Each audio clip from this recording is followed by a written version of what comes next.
Welcome to Nasdaq Trade Talks. I'm Jill Malandrino, Global Markets Reporter at Nasdaq. Joining me is Jamie Hopkins, Lead of Retirement Research and Investor and Advisor Retirement Education at the Carson Group, to discuss the 2020 U.S. national election and the impact to your retirement. Jamie, it's great to have you with us. Welcome to Trade Talks. Hey, thanks for having me on. And your area of expertise consists of retirement, succession, and estate planning strategies, all of which are sensitive to policy changes. Before we get into that, explain why you believe investors have to rewire the way they think about retirement. Yeah, absolutely. So, retirement, when most people go through their lives, they learn one thing. And I always say SNT, savings, not spending, right? And they just learn this over and over again, right? The value of savings. And then they get to retirement and they don't understand how to actually take that money out of a portfolio, right? Out of the retirement account, and then actually make it last a lifetime. And it's that shift to what we call decumulation or income planning that actually fundamentally needs a change in the way you think. The easiest one is if I get 8% average returns, right? Can I spend 8% in retirement? And people conceptually kind of gravitate to that. And it's just not the case, right? We have to worry about sequencing and fees and taxes and all these other things that change the dynamic. So that's a very important thing when we start thinking about retirement, is not just your savings, but your spending eventually in retirement, that distribution planning. So what should advisors be doing more effectively to manage client expectations while planning for retirement? Yeah, I think there's a lot of things that advisors can do to add value here. And one of them is communication. I did a study this year on the value of an advisor, effective communication. So just starting with explaining risk, explaining tax planning, explaining distribution, because a lot of times advisors just take an expectation that their clients know things and the clients sit there and nod their heads. And the reality is they're not nodding their heads all the time because they actually know what you're talking about. It's just a form of saying, okay, yeah, I'm following along and being friendly. And I had to actually kind of break that for myself, that just because a room is nodding their head, right, doesn't mean they're actually understanding what you're saying. So effective communication. And then the other part is really just goal-based planning. I go back to this with everyone. Every client is unique. Every client is different, right? Even though a lot of the same tactics and strategies might come into play, we have to start with the client, figure out their goals, then the strategies build off of them.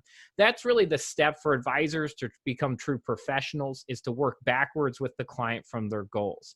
Now, last piece here is, really do talk about, right, fixed income, safety, and risk tolerance levels when you're talking about income, just as much as you're talking about investing, right? Advisors spend a lot of time on what's the right risk profile for you from an investing standpoint. Very rarely do advisors take that next step and actually discuss income in the same way, right? Do I want volatile and uncertain income, or do I want safety of income? That's really important. Now, 2020 has been unprecedented in many ways between COVID-19, a divided America, market volatility. Has that changed your approach at all? So it doesn't change the total approach. So the way I describe retirement planning is like trying to hit a moving target in the wind.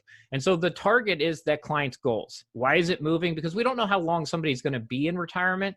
Obviously, 2020 has an impact on that. We're going to see people retire early. They lose their job. They have hours cut back. They retire. 2008, 2009 was a good example of that.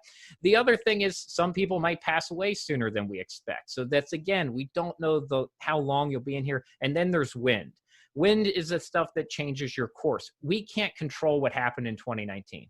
We're not going to be able to control it if it happens again, right? Pandemics are outside of our control. That's the wind.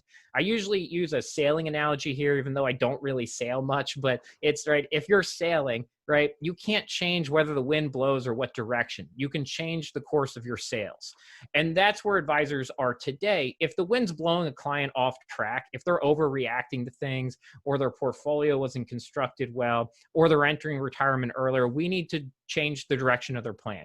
We're still trying to go to the same place, right? Just because the wind blows doesn't mean I'm not trying to get back to where I started at port, right? So it is changing tactics. I think fixed income strategies have changed this year where interest rates are. So that's a big one to update. That's probably the major one that I've shifted probably a little bit of my thought and planning around this year. Well, Jamie, that's actually really great life advice, the sailing analogy, right? I mean, you can't help what comes your way. How you choose to react to it is what's going to dictate the outcome. So that's a good mantra and just good life advice in general. So let's go back to the original reason we have you here. And of course, that question is, how could the election impact retirement succession and estate planning? Because 2020 Trump versus Biden, it's not specific to them. Policy change will be impacted every time there's an election cycle. Yeah, and let me say a couple things, I guess, about the election first is, one, get out and vote if you care about things, right? That's always the first one. Be active where you want to be active. The next part is, as you said, right, I always talk about there's wind. Public policy will continue to change. And it doesn't always move in straight lines. Sometimes we go forward, we go to the side, we come back. The Secure Act, which was passed a year ago, right at the end of 2019, there were provisions in that were floated back in 2010. Right. So this is how some policy works. Stuff comes up 10 years ago, then gets passed. It was created, some of those provisions by Democrats, and then ended up in a Republican bill signed by a Republican president. So every policy is not that static either. So that's the other thing is, we're going through an election cycle, right?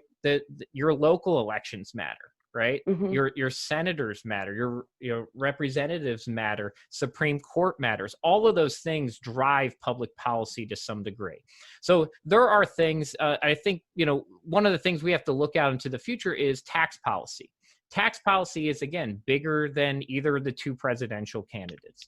To be honest, most of the tax policy won't even be directed by the two presidential candidates. It's going to be directed at further down, right, in DC, trying to figure out what policies do we want to push forward, which ones do we want to curtail, and at what point do we go after tax revenue? That's a big question. When I ask most people tell me that they expect taxes to be higher at some point, right, in the next 10 years. And that's regardless of who you think is going to be in charge. So that's a big thing, right? Where is that going to come and what things will we support? Are we going to go fund Social Security? If you look at Biden's proposed plan, a lot of the taxes are about funding Social Security. Well, I think most Americans say they don't want Social Security to be cut back. So if we don't want Social Security to be cut back, eventually somebody has to go fund this. And that means more taxes than we pay into Social Security today or reduced benefits. Those are really big kind of macro issues that one's not right in front of us. I think the estate planning, which you mentioned, I'm an attorney by trade. That's what I started off doing. General estate planning is at your state level. There's very little of estate planning that's impacted at the federal level, except for, the federal estate and gift tax. That's the big one. Right, Tax Cut and Job Act really, really expanded out our exemptions there. That's set to expire at the end of 2025.